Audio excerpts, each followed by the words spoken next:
Boo-ba-doo-boo-boo. And it's a Merry Christmas. It's not quite Christmas. Yesterday was Christmas. Yes, it was. Next year will be Christmas.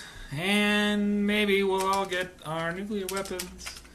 And then we'll have another Christmas too. And we're done editing and updating. Hi, everyone. Building an audience. I guess there's people who have joined in. Welcome. Ciao, Tisa. Been a long week off, so gonna hang out for a little minute, see if anybody else shows up for the show tonight. I know we're doing it Monday instead of Sunday, which is when I said I was gonna do it, but you know. Yesterday was Christmas, so I decided to take some time off. So, nothing much happened, huh? You know, it's funny with the whole tweet universe thing going on, where who knows what's going to happen unless you like read the tweets and read the news from the tweets, because there's no press conferences. Why would anyone want to do press conferences? All right, then. Let's see.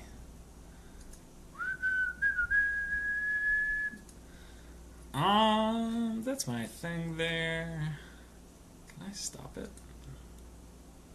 I can't stop it. Sorry, having fun. It's me. Watching me, listening to me. I can't have that screen up. There it is. Okay, so sorry everyone. So I was gonna do a thing yesterday for Christmas, to be thankful for Christmas and things to be thankful for this next coming year. There's one of the guys, and actually linked to this a little while back, and he has been pushing this story. I actually wrote a whole book about it. I believe it's called The Better Angels of Our Nature. And this is how, this is actually kind of part of where escaping dystopia came from, is because our species has actually been doing quite a bit better. And people don't know that, because there's really no way to know that humans nowadays are so much nicer and easier to get along with than humans have ever been before, and so generally in better shape than humans have ever been before. He goes through a number of... I'm going to go ahead and read his response here. This is Christmas things to be thankful for. And you have to realize a lot of our media, even now, especially with the clickbait fake media world that we live in, a lot of the headlines are just there to get a rise out of you and get you to watch, and there's not really much behind them. And this is an article that I had linked to earlier this week. Let me read you. This is Steven Pinker. He's a professor of cognitive neuroscience and smart things, which used to matter. They still matter. Don't let the Trumpers kill you. Anyway, this is his response. So 2016, this was a question. 2016 has been an incredibly stressful and violent year from a news standpoint for many people. Do you have any advice for putting it in context? And the answer here is, look at the history and data, not headlines. The world continues to improve in just about every way. Extreme poverty, child mortality, illiteracy, and global inequality are all at historic lows. Vaccinations, basic education, including girls, and democracies are at all-time highs. So we live in a world that's actually doing pretty well, and so I think that's important for folks to remember going forward, especially this next year. Oh, I got a reply from somebody going, derp, derp, derp. I don't know if you guys see my dirt conversations. They are hilarious with the inability of folks to engage. Hey, Melody, you accidentally clicked on things. What's up? So, you know, the whole thankfulness and Christmas, and I was going to do a whole show about this yesterday, about the state of the world and history, and how we've actually reached, through the end of Obama's term, actually a pretty solid place, and a solid economy, and things have done pretty well. So where we're going from here is actually a pretty nice place. We've done a decent job as a species up to now. we have these fits and starts. This is one of the things, with all those stats that I just read you, there's also news stories. Pardon on the voice. I've been out of practice on talking.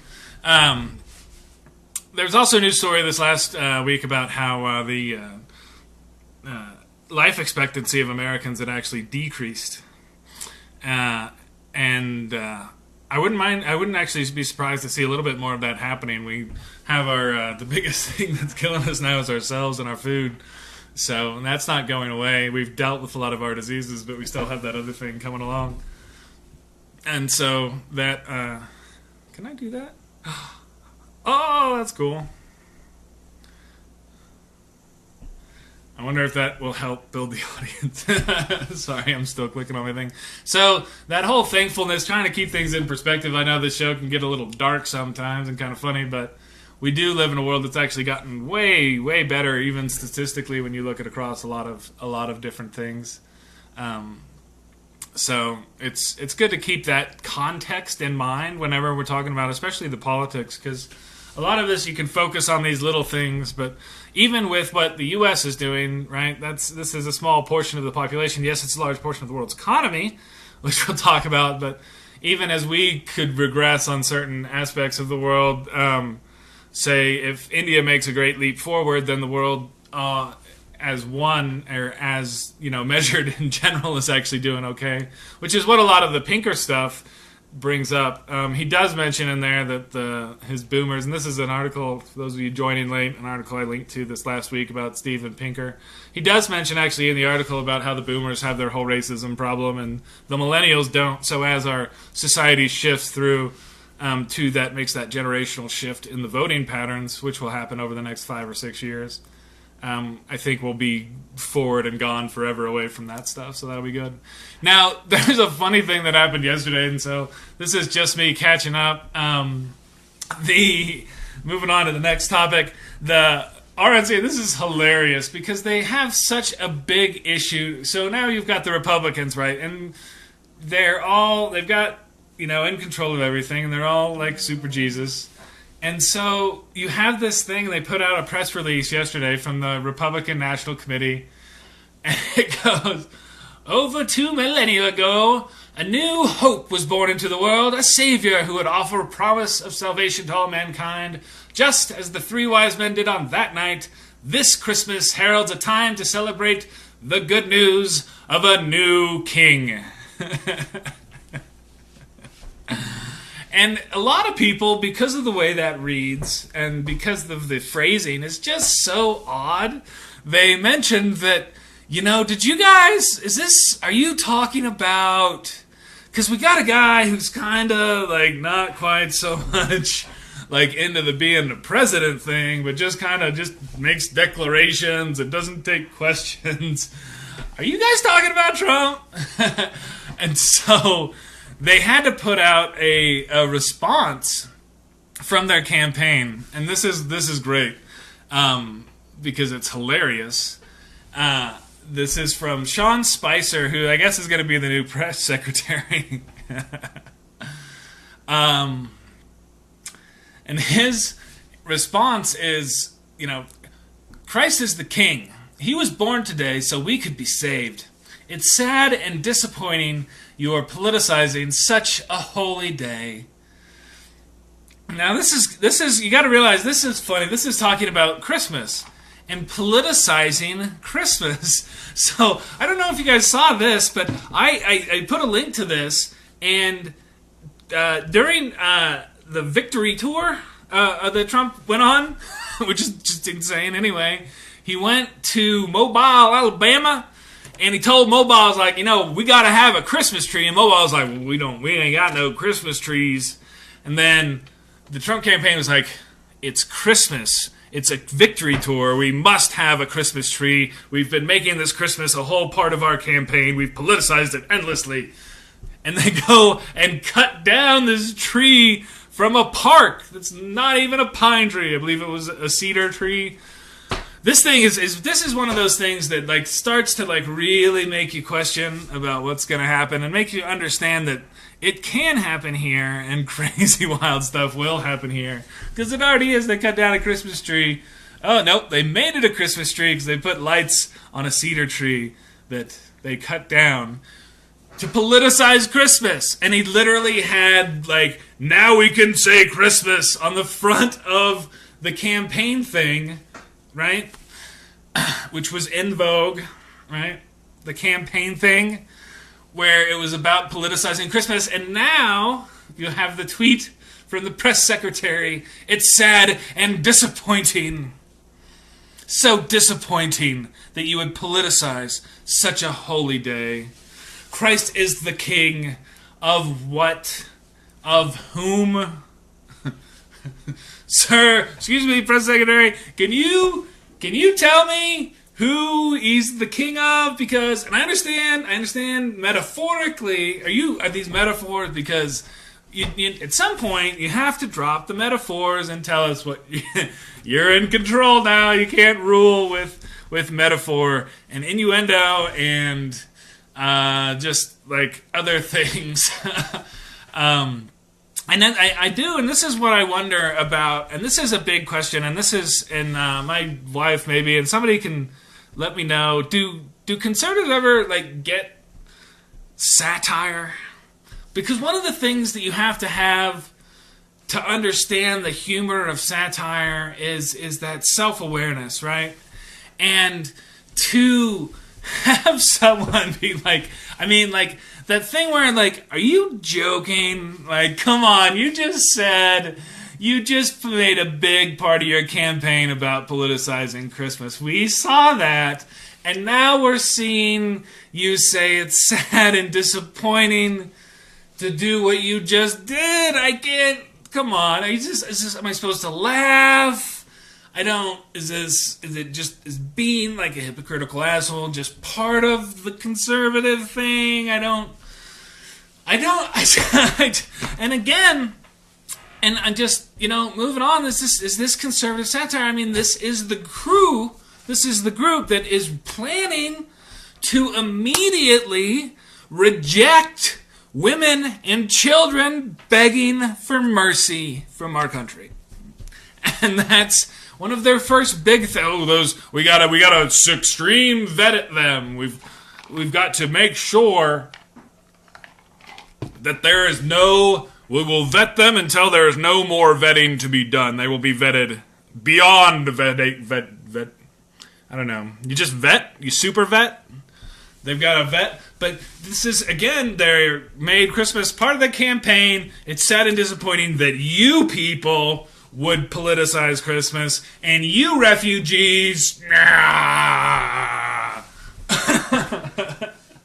I mean, like, the thing that, there was something with one of the things happened, and then they're like, with extreme vetting, this wouldn't have happened, and then I was like, well, you're talking about the situation where, you have, like, the children of refugees that became radicalized, and then something happened, and you're gonna vet people for their kids? That won't work, I don't know, the extreme vetting.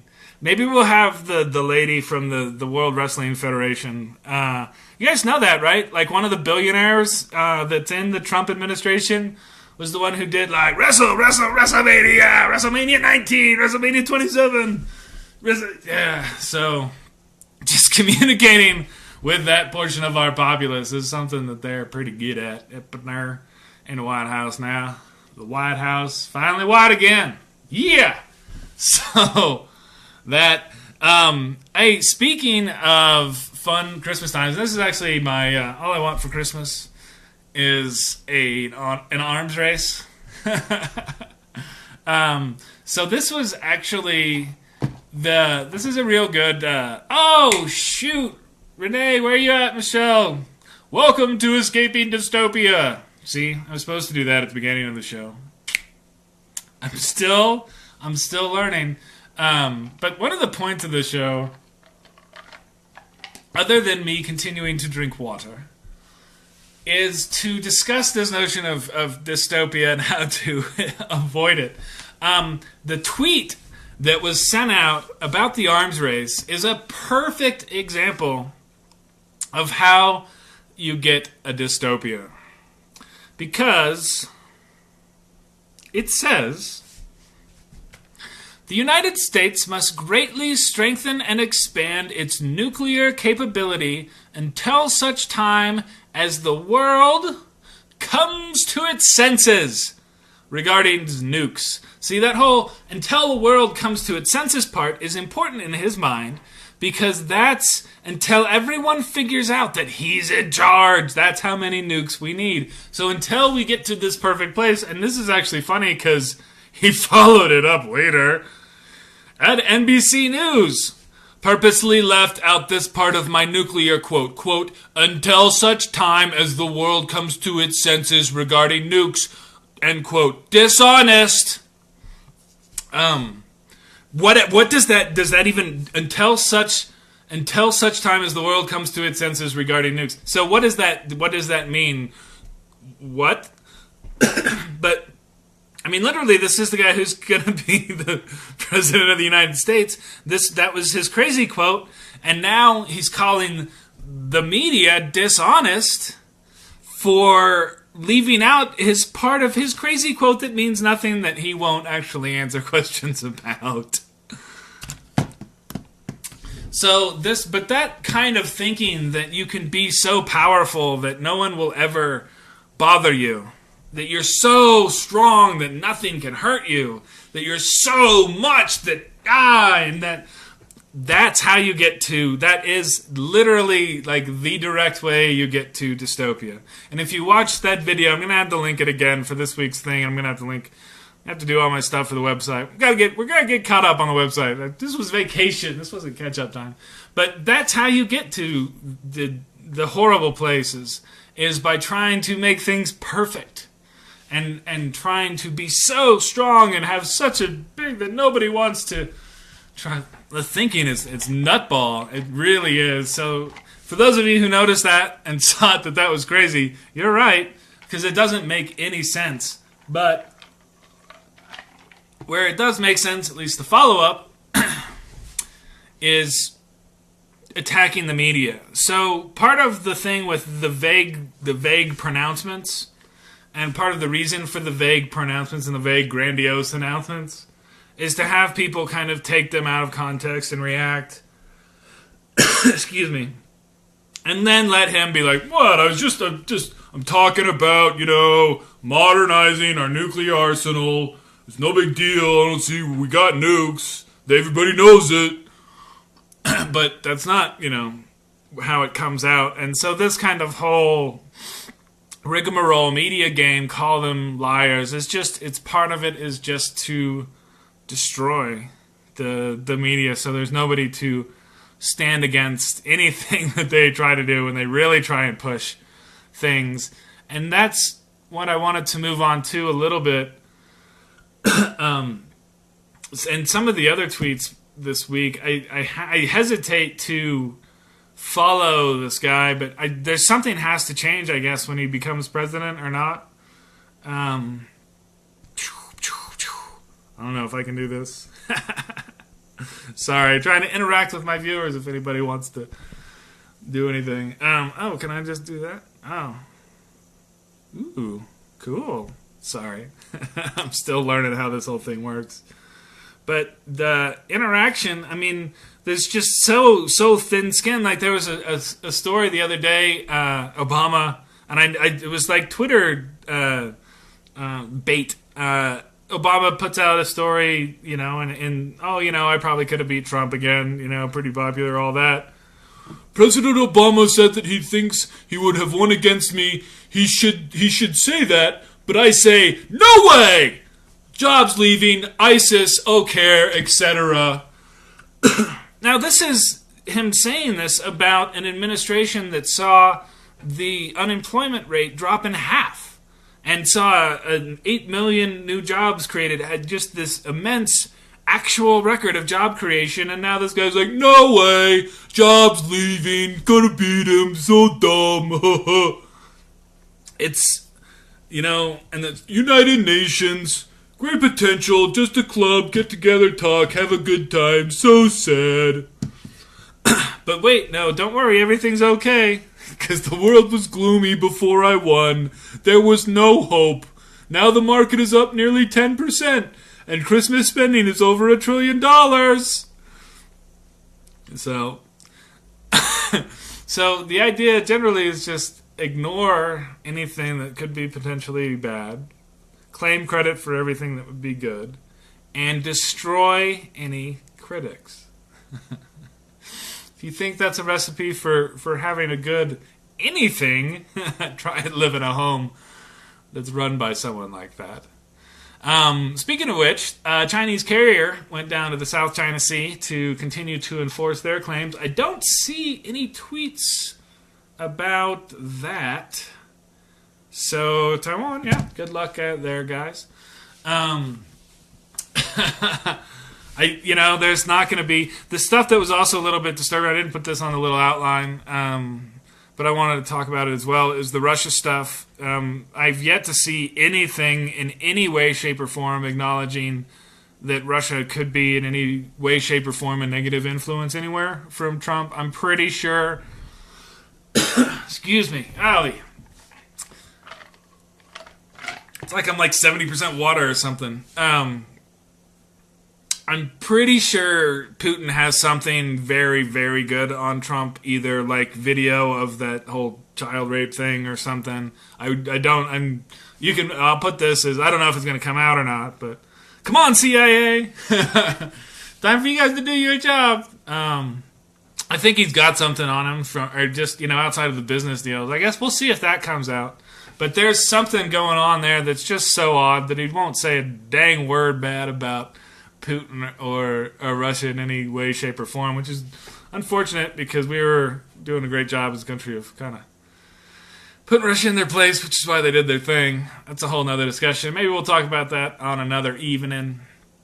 But we're pushing our 20 minutes. Almost our 30 now. We did had a chance on the vacation to switch gears a little bit. I put up a... we're going to do the North Carolina democracy and Colorado democracy. I don't know if you saw in North Carolina, they came together after the election completed, and it turned out that the Democratic governor had won. The Republican legislature then had a special session and took away all the power from the governor. Which, and if you think, well, why would... And I mean, like, stuff like any appointment that he has to do has to go through the legislature. Anything he wants to do goes to the legislature. Essentially, taking away power from the governor. Excuse me. Again, that's not particularly good. And this is in a same place where they have the extreme voter suppression that helped switch things around. And then led to the victory tour of... Trump claiming that thanking black people for being voter suppressed and not going to the polls. Thanks for not coming. So that was pretty insulting. So that's not going to change. In Colorado, like I said, we had nearly like 75% turnout. So I think if there are states that want to do things correctly and want to get people out to vote, you can. And so that kind of differentiation moving forward, I think will become more apparent, and I think should become a bigger focus for people to understand that there are different states and ways to do things, and that those things matter a lot when it comes to what actual votes are going to be counted and who gets to do that stuff. We'll do a little social media versus fake news talking about this, and this is more talk. There's a New York Times story about this as well, and I noted this earlier in my earlier fake news discussions. Now, and this is the same thing like I mentioned earlier, where Trump points out that NBC is lying by not using my quotes. I said something completely vague. They didn't understand that means that people will just stop using nukes because we got nukes, because I said we got nukes. He's pushing this notion that folks like CNN and NBC are the fake news. That's the stuff that was, whenever everybody's talking about the fake news and the Russians pushing the fake news, that's CNN. So, and you see this kind of how effective this was with a lot of places. Let me give you a few examples. Those guys like Nate and John that I'm talking to, like they have no concept of what real news is or fake or how to evaluate it. I mean, throwing up just random stories on Fox to talk about this Jewish family that gets harassed out of town. And so these widespread conspiracies and people not understanding or not believing the stories this is kind of, I saw this before before we invaded Iraq a long time ago, and they were talking about how the society was there, and also in Egypt under Mubarak, and just under a police state, these kind of widespread conspiracy theories that nobody believes, what is true, and nobody, and that's how, when nobody believes the news and things like that, that's how atrocities go unchecked, and that's how things get out of control, is because people don't, like, why didn't they trek to the streets, or why didn't they, because nobody believed it, and nobody thought it was true, and why, so that's, this attack on our media and the press is dangerous for future, for the future, and the issues coming out of this too. So you have the same kind of thing happening in North Carolina that Congress did with their President Don't Get to Pass Laws Act that they passed last year, that they're going to try and undo everything that Obama has just done really quickly with just acts of Congress. And so, but when you control 2.5 portions of the government, or branches, I should say, of the tree of government, you can make it sway pretty much as you want to. So we'll see how long RBG can hold it straight.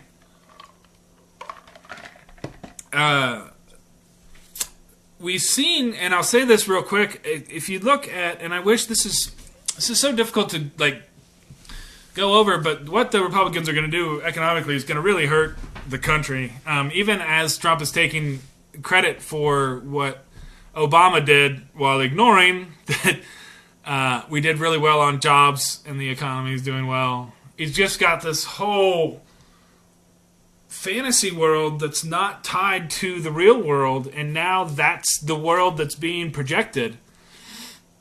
You have in the U.S., like I said, different voting rights and different voting turnouts. You also have very different economic pushes. You've got versus California and Kansas is a good example of these, and how those two economies have diverged over the last 4 years, right? And if you look at what they've done and the result of that, you would say, gosh, one of those seems like a really good idea and one of those seems like a really horrible idea. And we're about to do the really horrible ideas because there's not this communication that what worked in Kansas actually what it did, and there's not what worked in California did and what didn't work in Kansas, and these things aren't communicated across to our society very well, and so people don't know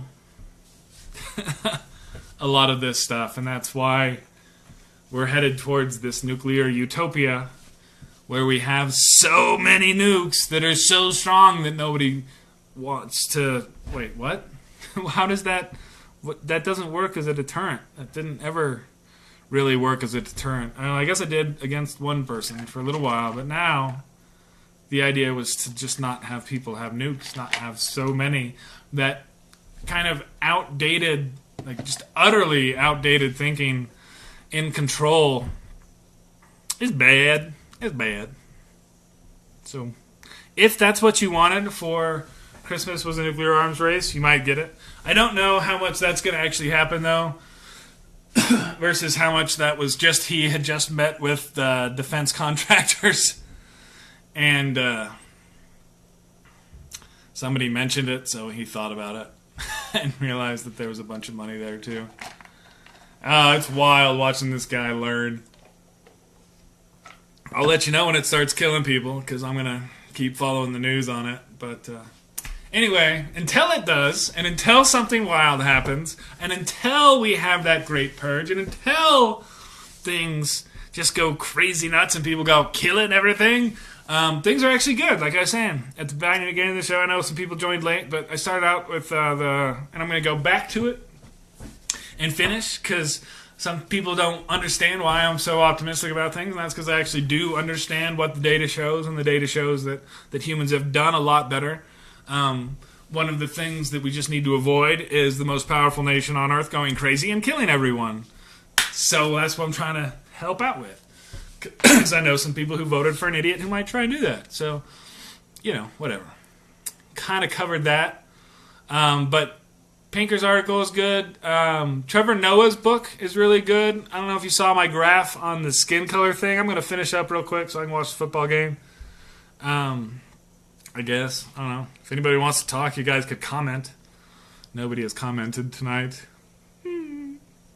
Sad face, but that's all right. His book is really good and was fun. I posted that article about the melanin thing and skin color and skin tone. I wrote a poem about skin tone a while back. It had to do with physics and stuff. It's kind of neat.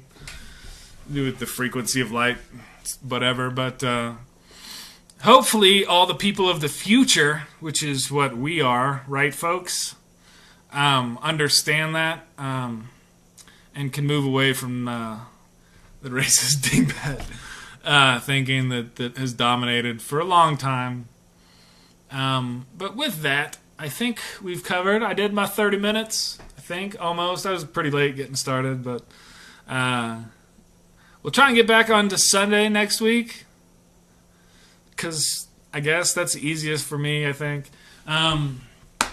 But I'll interact, and we'll get back on and have a little bit more structure next week, or at least some more interesting outlines. We had a great vacation. You might have seen some of the snow. That was fun.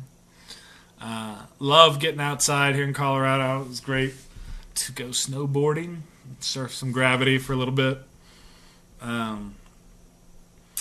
It's nice to forget about this kind of crap, too. When you follow the kind of news every day and read horrid. Oh, nasty. Oh, that's great. That's death, destruction, and whatnot. It's good to stop and forget about it for a little bit and clear the head.